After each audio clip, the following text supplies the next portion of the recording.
বগুড়ার গাবতলীতে দুধের গুণগত মান নির্ণয়ে উদ্বোধন করা হলো IoT based milk analyser device, যার মাধ্যমে মাত্র 3 মিনিটে দুধে থাকা ফ্যাট, প্রোটিন সহ অন্যান্য উপাদানের পরিমাণ জানা যাবে।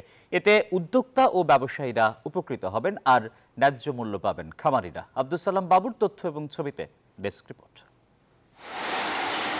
দুগ্ধজাত পণ্যের বাজার উন্নয়ন ও মনোন্নয়নের লক্ষ্যে বগুড়ায় IoT based milk analyser device উদ্বোধন করা হয়েছে।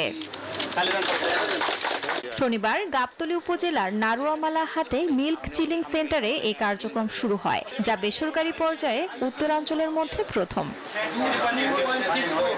আধুনিক এই মিম বা আইওটি বেসড মিল্ক অ্যানালাইজার ডিভাইসের মাধ্যমে দুধ দেওয়ার 3 মিনিটের মধ্যে একটি বার্তা প্রিন্ট হয়ে আসবে, যাতে দুধে থাকা চর্বি, প্রোটিন, দুধে চিনি, পানি মিশ্রণ আছে কিনা, ঘনত্ব পরীক্ষা সহ বিভিন্ন উপাদানের পার্সেন্ট উল্লেখ থাকবে, যার মাধ্যমে খামারি, উদ্যোক্তা ও ভোক্তা সকলেই দুধের মান সম্পর্কে জানতে পারবে।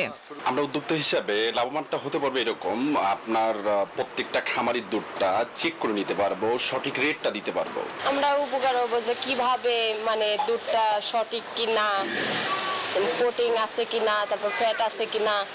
আমার দুধের মান কিরকম ভালো দেখা যাচ্ছে, খাবার ট্রেন লাগে ভালো, এটা বোঝা যাবে। বান্ডেল থাকলে প্রতি সেনমানিতে টাকা বাঁচবে। বিকাশ সেনমানি বান্ডেল কিনে জিতুন প্রতি লেনদেনে। এটাতে ইনস্ট্যান্ট, যেটা মিল্ক কোয়ালিটিতে যেটা থাকবে ওটা ইনস্ট্যান্টলি রিয়েল টাইম আপডেটেড হবে সফটওয়্যার এবং অ্যাপসের মাধ্যমে। চিলিং সেন্টারের যে মালিক উনিও দেখতে পারবে এবং ফার্মার যে সেও দেখতে পাবে। এই ডিভাইস খামারিদের মাঝে ছড়িয়ে দিতে সকল পদক্ষেপ নেয়ার কথা জানালেন পিকেএসএফ ও উন্নয়ন সংস্থার কর্মকর্তারা। গ্রাম উন্নয়ন কর্মকাণ্ড একটি বেসরকারি অলাভজনক প্রতিষ্ঠান। আমাদের যে আয়কর ক্রেডিট থেকে যে উদ্বৃত্ত টাকা থেকে যায় সার্ভিস চার্জ থেকে, এই টাকাগুলো কিন্তু জনগণের বা এরকম খামারি বা যারা সুফলভোগী আমাদের যারা প্রজেক্ট পার্টিসিপেন্ট, এদের কল্যাণে কিন্তু ব্যয় করা হয়। কখনোই আমাদের প্রজেক্ট কোনোদিনও ফেজ আউট হবে না, যে প্রজেক্ট বন্ধ হলেও গাক কিন্তু এটা চালিয়ে যাবে এবং আমাদের এই প্রচেষ্টা অব্যাহত থাকবে।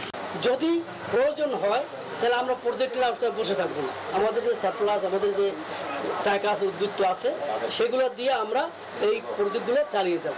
নতুন এই ডিভাইসের মাধ্যমে একদিকে খামারিরা ন্যায্য মূল্য পাবেন, অন্যদিকে ভোক্তারা নিশ্চিত হবেন বিশুদ্ধ দুধের যোগান সম্পর্কে, এমনটাই মনে করছেন সংশ্লিষ্টরা।